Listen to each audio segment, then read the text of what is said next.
Welcome, fellow travelers of time. Today we embark on a thrilling expedition through the annals of history, a journey to a land of vast plains, icy tundra, and towering forests, Russia. This is a story of empires built and shattered, of revolutions that shook the world, and of a people shaped by resilience and a yearning for greatness. From the earliest Slavic settlements to the modern Russian Federation, we'll witness the ebb and flow of power, the clash of cultures, and the enduring spirit of a nation forged in the crucible of history. Imagine, if you will, a map stretching across 2 continents, spanning 11 time zones, a tapestry woven with the threads of countless cultures and ethnicities. This is Russia, a land of extremes, where icy winters give way to vibrant summers, and where the weight of history is palpable in every ancient city and snow-covered village. Our journey begins not in the gilded halls of palaces or on the battlefields of empires, but in the humble settlements of the Eastern Slavs. These were a people who lived in harmony with the rhythms of nature, their lives intertwined with the seasons, their beliefs rooted in ancient traditions, yet even in their isolation, they were not untouched by the currents of history. Join me then, as we turn back the clock, venturing into the heart of this captivating narrative. We'll witness the birth of a nation, the rise and fall of empires, and the enduring legacy of a people who have left an indelible mark on the world stage. Let the adventure begin. Our journey begins in the vast expanse of the East European plain, where the ancestors of modern Russians, the Eastern Slavs, carved out a life amidst the forests and rivers. These early settlements, scattered across the landscape, were a testament to the resilience of a people who braved harsh winters and nomadic incursions. Life was simple, centered around agriculture and trade, their beliefs a blend of paganism and ancestor worship. But change was on the horizon, carried by the winds of the north. From Scandinavia, Viking adventurers known as Varangians sailed down the rivers, seeking trade and conquest. These fierce warriors with their long ships and iron swords would leave an indelible mark on the destiny of the Eastern Slavs. In the 9th century, a Varangian chieftain named Rurik established his rule over Novgorod, laying the foundation for a dynasty that would shape the course of Russian history. His successor Oleg captured the strategically important city of Kiev, uniting the surrounding Slavic tribes under his banner. Thus was born Kievan Rus, the first major East Slavic state. The reign of Vladimir the Great in the late 10th century marked a turning point for Kievan Rus. Seeking to unify his realm and forge a new identity for his people, Vladimir embraced a new faith, Christianity. In 988 AD, the mass baptism in the Dnieper River marked the official conversion of Kievan Rus to Orthodox Christianity, a pivotal moment that would shape Russian culture and spirituality for centuries to come. The story of Russia is one of shifting fortunes. Kievan Rus faced internal strife and external threats. The Mongol invasions shattered the unity of the East Slavic world, leaving behind fragmented principalities. From this chaos, a new power emerged in the northeast, Moscow. Strategically located at trade crossroads, Moscow rose to prominence. Under Ivan I, Moscow grew in wealth and influence. Ivan expanded his territory and earned the favor of the Golden Horde. In 1380, Dmitry Donskoy's forces clashed with the Golden Horde at Kulikovo Field.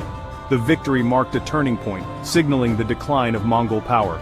Under Ivan III, Moscow broke free from Mongol domination and became a major European power. Ivan III completed the unification of Russian lands, casting off Mongol control. In 1480, the Great Stand on the Ujura River ended the Mongol yoke, altering Russian history. Section 4, Tsars and Titans, Shaping a Nation. With the fall of the Mongol yoke, a new era dawned for Russia, one marked by imperial ambitions and the consolidation of autocratic rule. Ivan III, having unified the Russian lands, declared himself Tsar of all Rus, claiming the mantle of the Byzantine emperors and establishing Moscow as the Third Rome, the inheritor of the Orthodox Christian legacy. His grandson, Ivan IV, known as the Terrible, further centralized power, transforming Russia into a formidable empire. Ivan IV's reign was a time of both expansion and terror. He conquered the Kazan and Astrakhan Khanates, extending Russian control over the Volga River and opening the way to Siberia.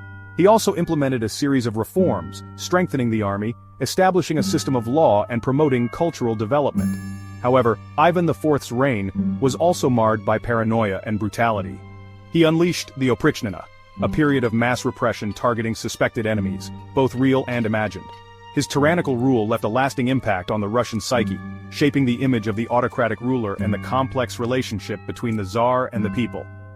The time of troubles, a period of political and social upheaval that followed Ivan IV's death, plunged Russia into chaos.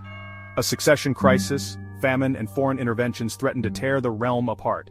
Yet, from the ashes of this turmoil, a new dynasty emerged, one that would rule Russia for the next 3 centuries, the Romanovs.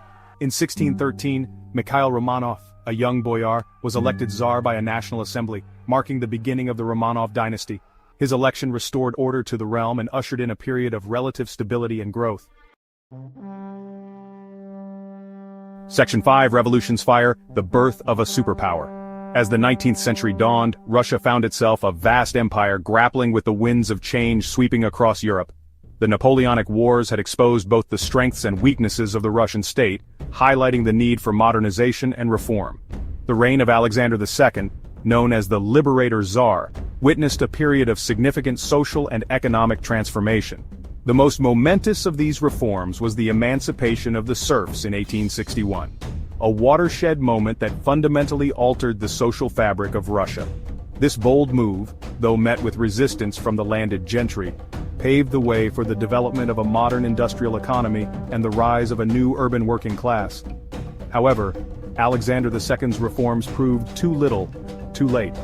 The seeds of revolution had been sown, fueled by growing social inequality, political repression, and the yearning for a more just and equitable society. The assassination of Alexander II in 1881 by revolutionaries marked a tragic end to his era of reform and ushered in a period of renewed repression under his successors. The early 20th century witnessed a series of crises that shook the foundations of the Russian Empire. The Russo-Japanese War of 1904 to 1905, a humiliating defeat for Russia, exposed the weaknesses of the Tsarist regime and fueled popular discontent.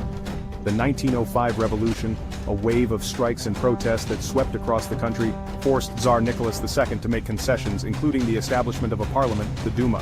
However, these reforms proved insufficient to quell the growing